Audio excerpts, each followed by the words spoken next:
మా ఇంటి దగ్గర ఏమేమి మొక్కలు ఉన్నాయో నేను చూపిస్తానండి. ఇదిగోండి, ఇదైతే దానిమ్మ మొక్క అండి. ఇదిగోండి, దానిమ్మ పువ్వు వస్తుంది. పువ్వు వస్తే మరీ మంచిదంటండి. దానిమ్మ అంటాం మంచిదంటండి. ఇదే లక్ష్మీదేవి అంట. నాకైతే తెలియదు కదా, ఒక మేడం గారు చెప్పారండి. నాకు లక్ష్మీదేవి ఉంచమ్మ దానిమ్మ అని. ఇదైతే తులసి అండి. ఇదిగోండి, కలబంద పెట్టుకున్నాం. చాలా పెట్టామండి కలబంద.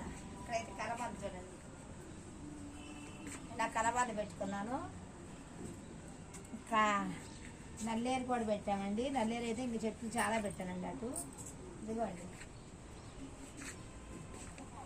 ఇదైతే మాసపత్రి అండి.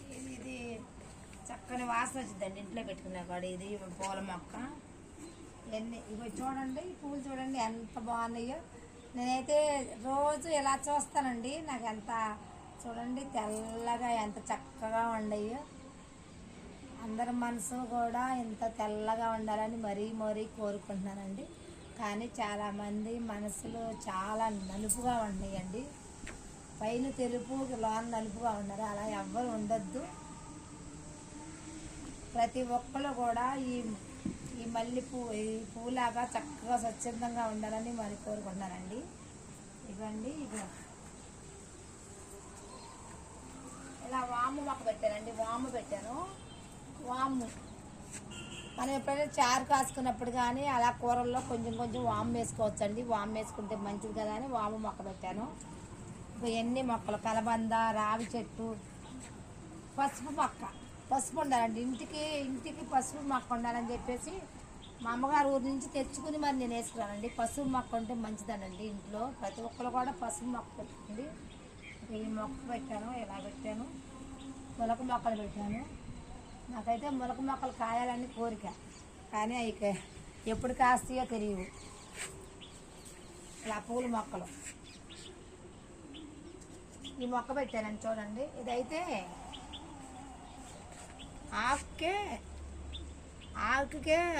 మొక్కలు వస్తాయండి. విచిత్రంగా ఉంది చూడండి, ఎన్ని మొక్కలే. ఇక్కడ కూడా పసుపు మొక్క పెట్టారండి. ఇంటికి పసుపు లక్ష్మీదేవి అన్నట్టుగా పసుపు ఉండాలంట. ఇవ్వండి, ఇక్కడ ఈ మొక్క కూడా ఇలా పూలు పోస్తున్నాయండి మనకు. ఇవ్వండి, మా మొక్కలన్నీ చూడండి ఎలా ఉండయో. మా మొక్కలన్నీ చూడండి ఎలా ఉండయో. ఇంకా పూలు పోస్తున్నాయి. లిల్లీ మొక్క అండి. లిల్లీ పూలు చూడండి ఎలా పూసిందో. ఒక్క కొమ్మ చూడండి ఎలా పూసింది. ఇది మనం ఉండేది రెంటిల్లేనండి. రెంటిల్లు అయినా సరే నాకు మొక్కలంటే ఇష్టం అని చెప్పేసి ఈ మొక్కలన్నీ పెట్టుకున్నానండి.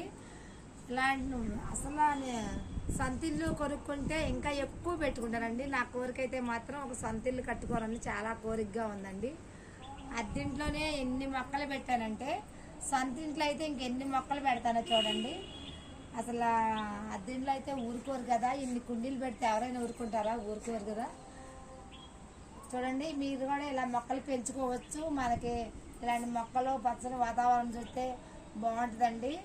మీరు అందరూ కూడా మా మొక్కలు చూడండి ఎలా ఉన్నాయో మీరు కామెంట్ బాక్స్లో కామెంట్ చేయండి. ఓకేనా ఫ్రెండ్స్?